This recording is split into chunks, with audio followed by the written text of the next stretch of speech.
ನಮಸ್ಕಾರ ಸ್ನೇಹಿತರೆ dead storage ಅಂತ ತಲುಪುವ ಸ್ಥಿತಿಯಲ್ಲಿದ್ದ KRS ಡ್ಯಾಮ್ ನೀರಿನ ಸಂಗ್ರಹ ಈಗ ಚೇತರಿಸಿಕೊಂಡಿದೆ. ಏಕೆಂದರೆ ಕೊಡಗು ಮತ್ತು ಕಾವೇರಿ ಜಲಾನಯನ ಪ್ರದೇಶದಲ್ಲಿ ಸತತ 4-5 ದಿನಗಳಿಂದ ನಿರಂತರ ಮಳೆ ಸುರಿತಾ ಇದ್ದು, ಇದರಿಂದ ಕಾವೇರಿ ನದಿಯ ನೀರಿನ ಮಟ್ಟದಲ್ಲಿ ಗಣನೀಯವಾಗಿ ಏರಿಕೆಯಾಗಿದೆ.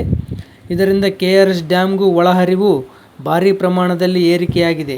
ಹಾಗಾದರೆ ಸ್ನೇಹಿತರೆ, ಇವತ್ತಿನ KRS ಡ್ಯಾಮ್ನ ವಾಟರ್ ಲೆವೆಲ್ ಎಷ್ಟಿದೆ, ಇಂದು KRS ಡ್ಯಾಮ್ನಲ್ಲಿ ಎಷ್ಟು TMC ನೀರಿನ ಸಂಗ್ರಹವಿದೆ, ಹಾಗೆ KRS ಡ್ಯಾಮ್ನ ಇಂದಿನ ಒಳಹರಿವು ಮತ್ತು ಹೊರಹರಿವಿನ ಬಗ್ಗೆ ಸಂಪೂರ್ಣವಾದ ಮಾಹಿತಿಯನ್ನು ತಿಳಿಯೋಣ.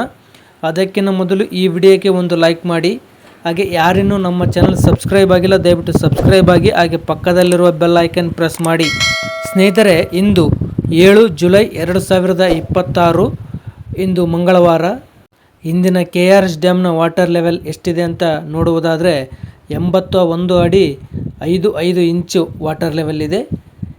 ಇನ್ನು ಕಳೆದ ವರ್ಷ ಇದೇ ಟೈಮ್ನಲ್ಲಿ KRS ಡ್ಯಾಮ್ನ ವಾಟರ್ ಲೆವೆಲ್ ಎಷ್ಟಿತ್ತು ಅಂತ ನೋಡೋದಾದರೆ 122 ಅಡಿ 15 ಇಂಚು ವಾಟರ್ ಲೆವೆಲ್ ಇತ್ತು.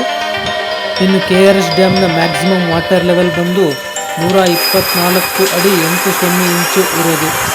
ಸೊ ಇನ್ನು ಇಂದು KRS ಡ್ಯಾಮ್ನಲ್ಲಿ 11.133 TMC ನೀರಿನ ಸಂಗ್ರಹವಿದೆ.